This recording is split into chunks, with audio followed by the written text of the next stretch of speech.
After the announcement made by Kevin Feige at the San Diego Comic-Con, not only do we get to know the release dates of Marvel's next projects, but also some sort of idea of where the Marvel Cinematic Universe is heading. Perhaps the biggest announcement was that we're gonna get two Avenger movies, Avengers Kang's Dynasty and Avengers Secret Wars. So in today's video guys, we're gonna tell you what we know about the Avengers Kang Dynasty and Secret Wars. So let's get right into it. The Marvel Cinematic Universe is becoming increasingly invested in the concept of a multiverse. Not only are multiple Disney Plus shows playing around with the idea, but also two Marvel movies, Spider-Man No Way Home and Doctor Strange, are movies that center around the concept of a multiverse. And well, not to be surprised, we are in the multiverse saga. Now, let's go straight into what these two Avenger movies will look like, as there's no doubt these movies will play a huge role in the multiverse saga. The first movie will be Avengers The Kang Dynasty. The villain known as Kang the Conqueror was first introduced in the 1964's The Avengers by Stan Lee and Jack Kirby.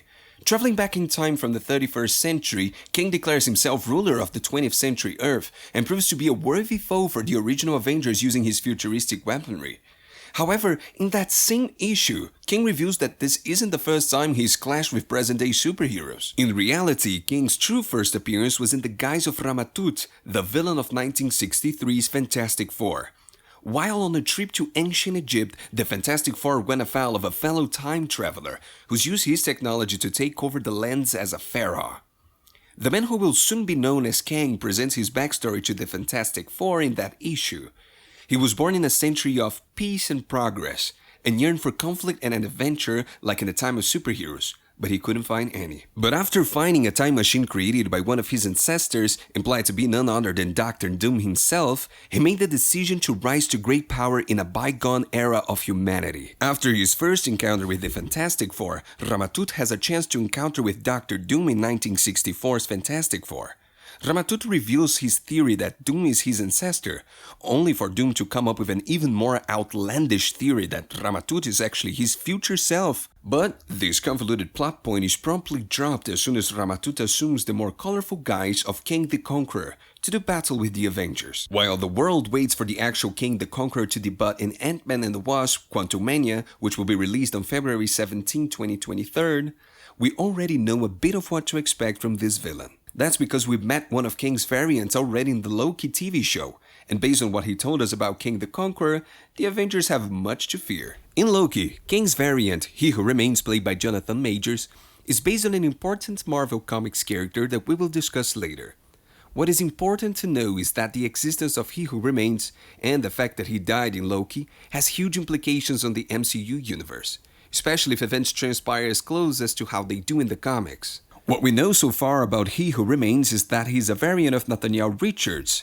He Who Remains revealed to Loki and Sylvie in the Loki season finale that he was the first man to ever come into contact with alternate universes and other versions of himself across the multiverse. And it seems that after an evil Nathaniel Richards variant began conquering worlds and timelines using the name Kang the Conqueror, a multiversal war occurred amongst all the Nathaniel Richards variants. But after all, what is Kang's plan in the MCU? According to Marvel's comic, Kang doesn't just want to rule the world because he's evil. He wants to rule the world because he's trying to save the Earth. See, he saw where every timeline leads, and they all led to a dark future. This part will totally be adapted into the MCU, but with a multiverse twist to it. Kang killed millions of people to prove that he's not messing around. He held a gun to the whole world, and unless they all surrendered, he would kill even more people. Because of that, the Avengers were forced to surrender and let Kang win, but only momentarily. Obviously, in the end, the Avengers beat Kang and saved the world. Still, Kang won, and something similar will surely happen in Avengers Kang Dynasty. The second movie will be Avengers Secret Wars. The MCU Phase 6 will close with the release of Avengers Secret Wars in May of 2026. Fans have been anticipating a big screen adaptation of Secret Wars for years. When it comes to the recently announced Avengers Secret Wars movie, there are two comic book series the story could follow. The first, published in 1984, was followed by a new, even bigger iteration more than 30 years later.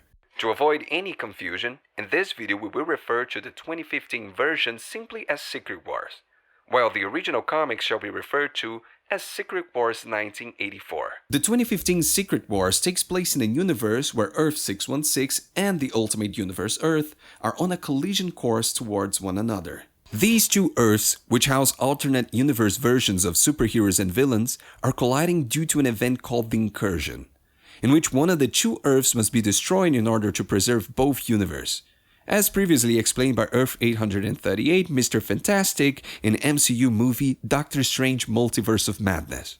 How will the incursion occur? In Marvel's comic, the incursions are caused by the Beyonders, aliens who exist beyond the realm of the multiverse, being at war with Doctor Doom. The Beyonders want to destroy the multiverse at once through Molecule Man, a being with the ability to control matter and demolish every world if activated by the Beyonders. The increasing incursions ultimately lead to the destruction of most of the multiverse, with only two worlds left that collide to form a one world called Battleworld. While the MCU will likely make adjustments and changes to the Secret Wars storyline, the incursions in Doctor Strange in the Multiverse of Madness could be the first step to setting up this arc for Avengers Secret Wars. Such a devastating shakeup within the multiverse is the best way to bring all of the superheroes together from different worlds. Will Kang be the main villain in Avengers Secret War? As shown from the MCU's many stories, Marvel Studios are not afraid to take liberties with the comic books, changing elements to fit their universe. Like we've seen in Avengers Infinity War, Marvel might take a U-turn, meaning the Beyonder may not be part of the MCU's Secret Wars. This leaves the door open for Kang, which is the right decision for a number of reasons. Not only would this approach give both Kang and Doom their own deserved time as villains, but the multiverse saga's prior hints at Kang's main villainy and the retroactive way the MCU could make Doom part of the Avengers Secret Wars all make focusing on Kang the correct choice. Or perhaps we could see Kang the Conqueror or his variant playing the role of the Beyonder. Let's look at things from a whole different perspective. Making Doom the villain of Secret Wars after Kang's prominence in the rest of the multiverse saga would simply detract from both of their characters. Kang and Doom are two of Marvel Comics' most prominent villains, often being considered among the best of Marvel's huge villainous roster. This means that, like Thanos before them, both Kang and Doom should receive their equal share of the spotlight. Making Doom the central villain of Avengers Secret Wars at the expense of Kang would negatively impact both of the villains. Let me tell you guys, Marvel is really coming in big on this one, and they are ready to give their fans the best of the best. What do you think about these two movies we talked about? Tell us in the comments section below. We're very interested to know more about your thoughts. And don't forget to subscribe if you haven't already. We will see you soon.